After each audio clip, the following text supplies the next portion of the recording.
We're going to be talking about a lot of really cool plants right now with owner of one of these little mom and pop nurseries who we're urging you to support. I'm joined by Jeff Yarbrough from Emerald Gardens here in Austin, and it's great to have you with us. Thanks, I'm glad to be here. And you have brought a stunning array of things for us to talk about, and it's pretty exciting to think about all these new introductions that we have here, some of them brand new to me, so we appreciate you making the effort.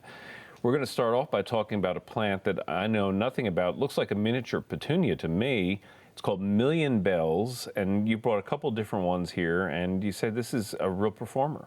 Million Bells is a great plant. It's introduced several years ago, but it really is getting more popular now, and there's a lot of new cultivars coming out, probably 10, 12 different shades of colors, and it's a compact growing plant used for planters, hanging baskets, and as a bedding plant, but it'll outperform flower-wise old petunias by a long shot and doesn't get straggly, stays really nice. Is it a true petunia? Is in that family? It looks like one, but it's a Calibroca, so they're not naming it a petunia. Yeah. Okay.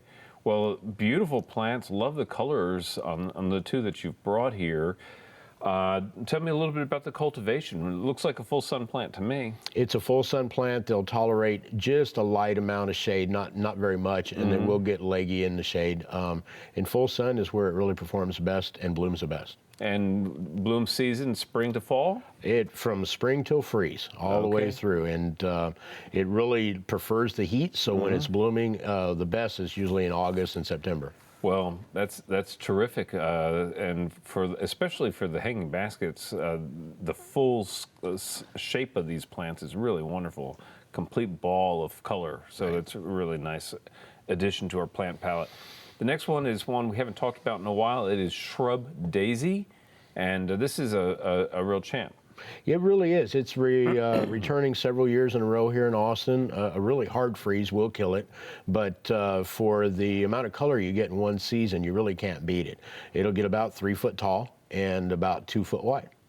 And, a nice compact form. And the flowers show up against what I think is an attractive foliage. It's got a nice glossy green foliage, and it seems to remove itself of its old flowers real well. Yeah. So you just see a lot of new flowers most of the time. Yeah, and it doesn't require a lot of that deadheading that a lot of other plants do. Right. And it's also, I think, a fairly xeric plant. It's real drought tolerant. Once you get it in the ground, it'll go through a summer without any water, just about. Okay, so again, it's Shrub Daisy. It's also called Euryops, is that right? Euryops. Right.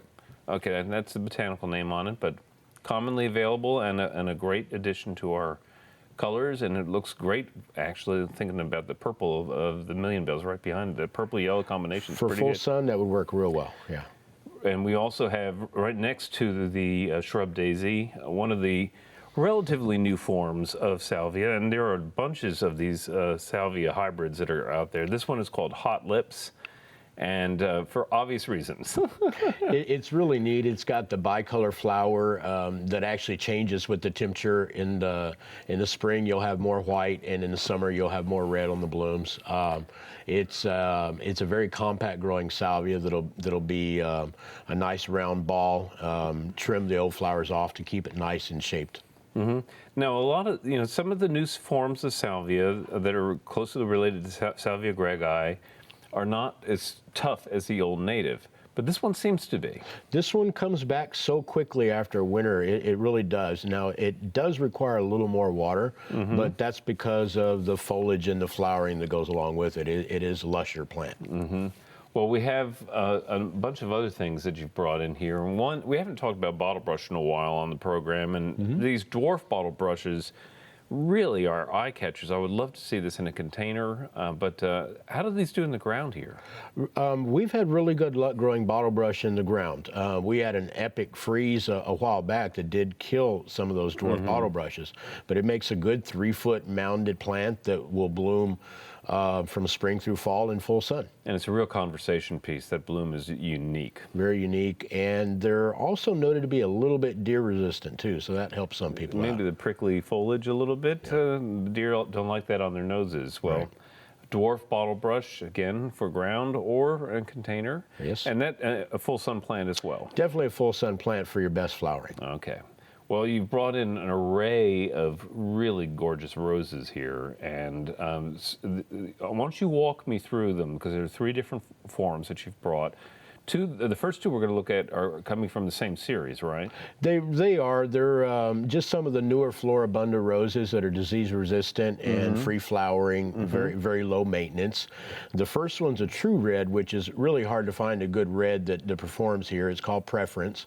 And the peach pink one is called Passionate Kisses, and it blooms quite well. You will have to remove the blooms on the deadhead, the Passionate Kisses, to keep it blooming well. But really makes up for it. So the red is Preference. Preference. And Passionate Kisses. Passionate Kisses. Okay. They're both beautiful roses. Very, very nice. And I have to admit, though, my eye, of the 3 that you brought in, my eye immediately jumped to this one for the color of the bloom, but also the foliage on this is outstanding. It's really beautiful. That's one of the new series of drift roses. It's that's called the Coral Drift, or excuse me, Peach Drift. I got it wrong. That's got the glossy foliage. It's very disease resistant. It'll make an 18-inch tall by 3-foot wide rose bush, maybe a little bit bigger. They're planted on in drifts, basically, to get that effect. Well, it's outstanding. There's so many of these new disease-resistant roses out there. It's really opening a lot of doors for people and making them rethink roses altogether, I think, for Central Texas. They really are. If you've got a sunny spot, rose bushes are kind of hard to outperform. They really do bloom well. Yeah, well, these and the antiques and some of the new introductions, absolutely outstanding. Speaking of new introductions, the Esperanzas, in the past couple of years, there's been an explosion of different color forms on this. Right. Mountain States Nursery is one of the cultivar producers that they've got about 5 different varieties that all are varying shades of yellow, peach, and orange, and even a red one that are quite nice. And Esperanza, this is as tough a plant as you could put in the ground here in Central Texas. It's one of the, just a handful of plants in my life, if I put in the ground, watered once, walked away, and they've performed. And this is one of them. They really are tough. They are native to West Texas and Mexico, so drought and heat don't bother them. Right. And that's what they like. Now, I wouldn't recommend everybody try that, watering once, but they really do perform beautifully. And cold hardiness, with the way our climate seems to have changed, these seem to come back year after year, no problem. They come back year after year. I don't think I've really seen many freeze out in our area. They do tend to come back pretty vigorously, unless they're in less than full sun. That might make them a little weaker. Okay. Yeah.